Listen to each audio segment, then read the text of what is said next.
Hello and welcome back. Sean here, Mountains Garage, on a gorgeous spring Saturday. First day of spring was just the other day. And today, mid 50 degrees, bright blue, sunny skies. Pretty awesome.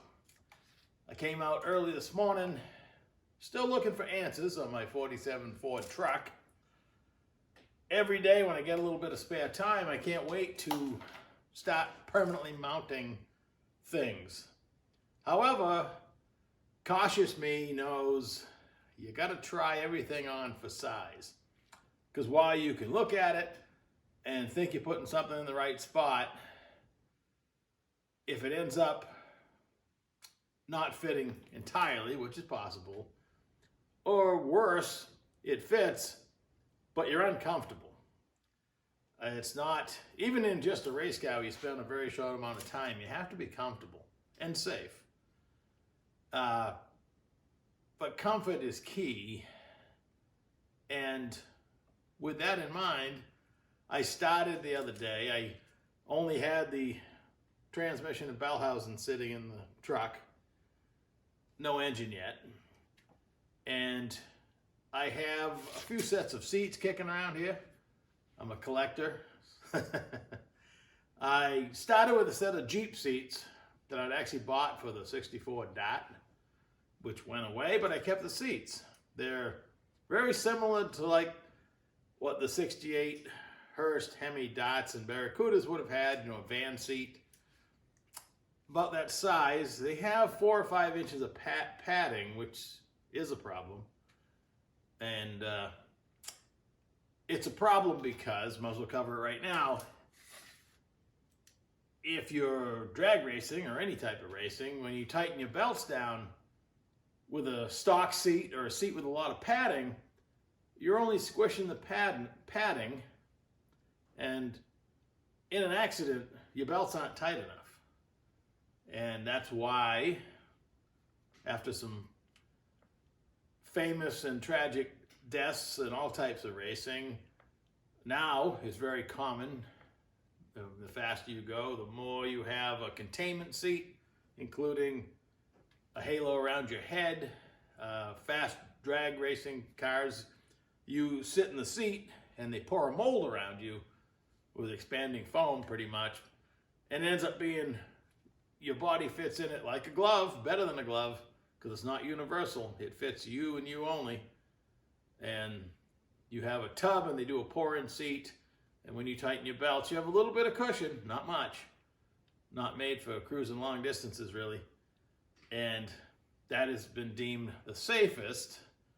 So I started with the Jeep seats just to see where we sat. And instantly I could tell that I could probably fit the clutch and brake in there. Another issue, not really, but I wear work boots 24/7. Well, I take them off for a couple things, going to bed, etc. But if I'm out and about, I got my boots on. And I'm not going to own a vehicle I can't drive without my boots on. That'd be silly. I don't want to put on special shoes. And when I actually put on fire gear and fire shoes, which are smaller than my boots, I'm just going to be more comfortable. But I still need to be comfortable day to day, because I'm going to drive this thing more than race it. Driving is key, so I have to continue to make decisions about what's more important. When I started with the Jeep seat in there, I didn't even think I was going to be able to put a roll cage in it. And I at least want a hoop, but this thing's a death trap otherwise. Most hot rods are, but I'm, up a couple notches on the power level, and I just want it to be, not the way, I do not want to meet my end that way. So, the Jeep seats, while somewhat comfortable, are out. But even with that 4 or 5 inches of padding, even though the cab is chopped, when I build a drag car, I bolt the seat right on the floor. And I've always been comfortable. You have limited visibility, especially when you have a big hood scoop, etc. But you learn to control your environment. Well, I was sitting so low, even on the Jeep seat, that, I couldn't even get my arm out the window. So I had to jack it up on some 2x4s. I need 3 or 4 inches of lift off the floor. despite the fact I channeled the cab over the frame, I mean, it had the factory seat riser was probably that big, and you know, full-size people drove this truck, but I'm trying to squeeze more things in different places. So, long story short, Jeep seats not going to work. I tried this Kirky seat, and this, because it's so much thinner padding-wise, it only probably has 1/2–3/4 of an inch tops. It moved me back, and I had more leg room. Again, even with all the seats mentioned so far, I'm pretty sure brake and clutch won't be too much of a problem, even though you know, the A-pillar bar is going to be coming down here somewhere. That takes another 1 5/8 of an inch gone, but my throttle foot is on the bell housing. And with the engine, with the transmission and bell housing placed, trying to maintain the use of that brand new carbon fiber drive shaft that I have stuck in there, in a lot of ways, where the engine is placed makes a lot of sense. And I could make it fit, but your clutch and brake you don't use all the time. Your throttle you do. And if your foot's uncomfortable, pulled back and trying to use it, that's not going to work. And this seat helped, but didn't make it 100% better. And also it's up into the back window. That's not the end of the world, but there's also going to be cage bars going through there. So while it would work, it's very confining. Not something you probably want to drive a lot. So believe it or not, in my Model A 10 years ago or more, I bought forklift seats. They're actually pretty decent looking. I snapped a picture, but it's not a good looking picture, but minimal padding. It might have 1.5 inches, which is, you kind of got to gauge how much padding, to how fast you go, to how safe you're going to be, combined with the ability to drive it without having your butt fall asleep. It fits in the range where I feel I could buckle myself in and be safe at the speeds I'm going to go. And it allows room for the roll cage, the bar behind me. Everything I think will work out if I use that pair of seats that I already have. And I think I have more room in the Model A I can substitute maybe the van seats. So we can do some swapping of things I already have, which is important. So from a seating perspective, I think it's going to work. But back to my foot on the bell housing, I want to use a mid plate, and that is a whole nother can of worms. So mounting the Powertrain using the mid plate is good for lots of things. The mid plate does all the work. It'll set the angle of the motor and transmission. It'll hold everything up in the right conditions, allow you to remove just the engine or just the transmission, and you don't, depending on where you are, if you're on the side of the road or in the pits of the racetrack, having to have something hold the transmission or engine up while you're working on one or the other is kind of a pain. There's two basic ways to mount a mid plate. One, in a traditional car or truck or whatever, the engine and transmission are mounted completely separate of the sheet metal. So when you buy a simple motor plate, typically people buy the cheap steel one, 1/8 inch thick, and it just sandwiches in between the motor and transmission. It's not thick enough to cause a lot of converter pull-out problems. You'll have to shim for it, but it's the simplest way. It just hooks to the frame, along with however you mount the front of the engine, which is less critical.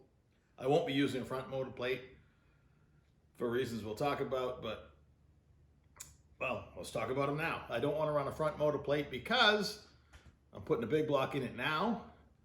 Eventually, I'm going to fix the blown small block, which is under there, and I'm allowing room for the blower pulley. I know if the big block fits with the long water pump style lower pulley in this chassis, then the small the small block with the blower pulley are going to fit too, because I have a tape measure and it tells me what I need to know. So if I can mount everything solid on the mid plate, I don't need a whole lot on the front of the engine. I'm going to use a traditional style mount of some sort, simple, and then swapping in the small block. is a bolt-in deal.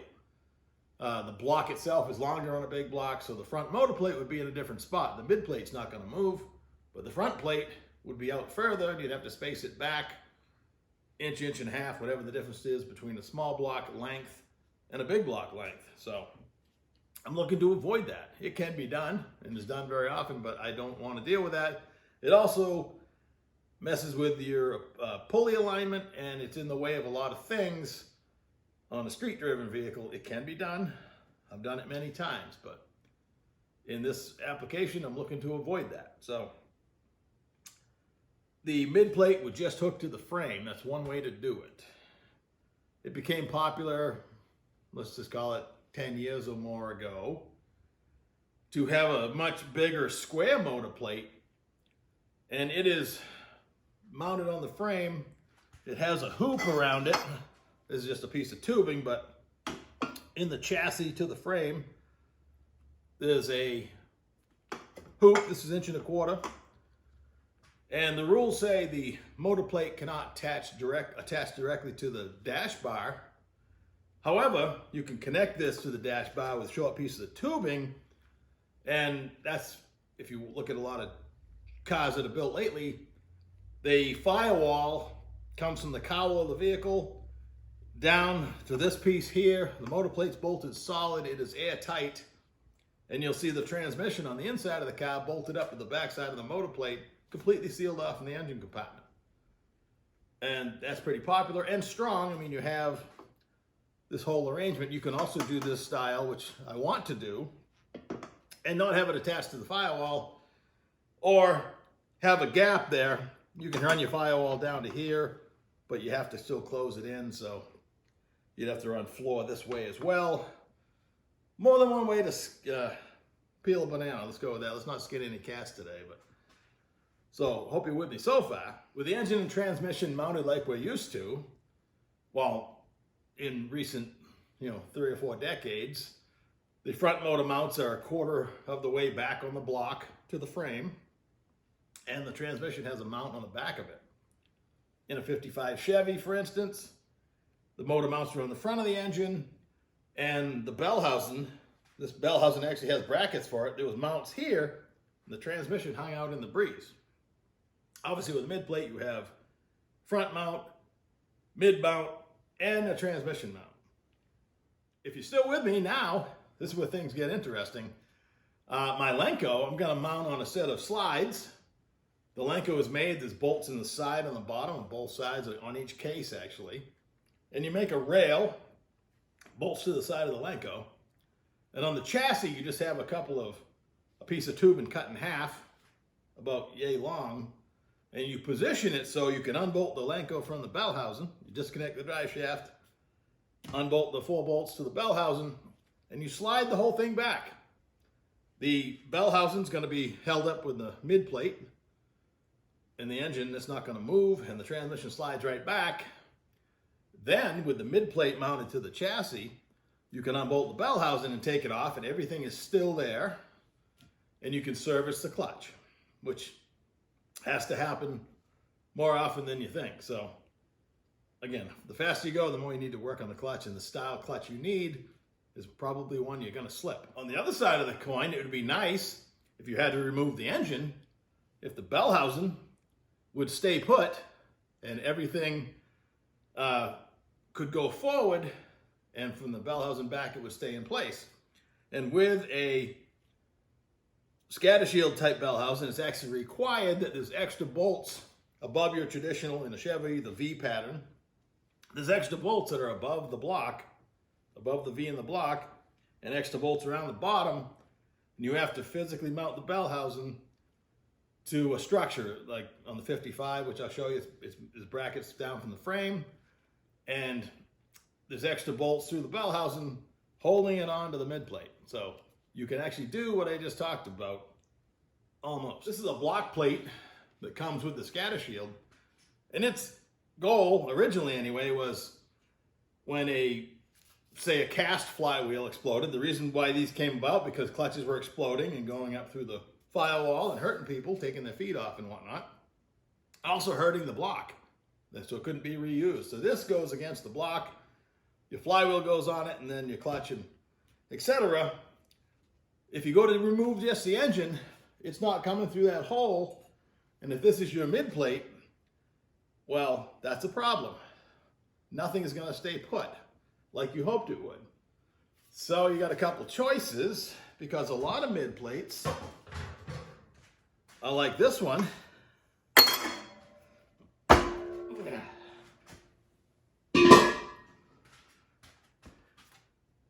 They're cut out. Now this provides no protection for the block, but it solves the problem I just mentioned. And you can run the block plate on the other side of this.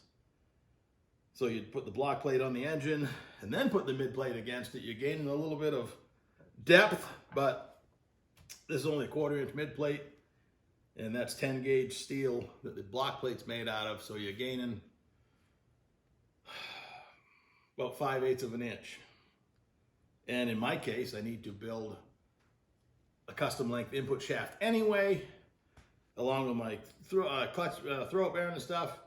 I can do that, and that's probably what I'm going to have to do. So when I went to remove the engine, it will slip out past, and the block plate will go with the engine with the flywheel and clutch still on it. So it can be done. It just makes it a little more difficult. But my biggest problem right now with the 47 is I don't have room for my feet. I would have to cut most of this motor plate off, and it still is providing an obstacle for my feet. So what am I going to do? A few highlights before we set it down on the ground. This is an old 396 engine I have in here. I put the 3rd gen Camaro Firebird Bellhausen on, and that's the slave cylinder I bought. Just barely clears an oil filter. I hope the Gen 5 big block architecture is identical as far as oil filter placement goes.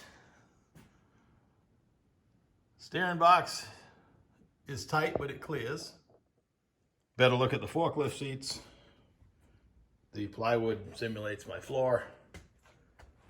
And the engine being this far back allows me to use my carbon fiber drive shaft.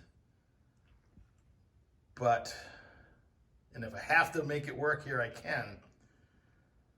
But today's exercise of mounting the engine showed me what really needs to happen.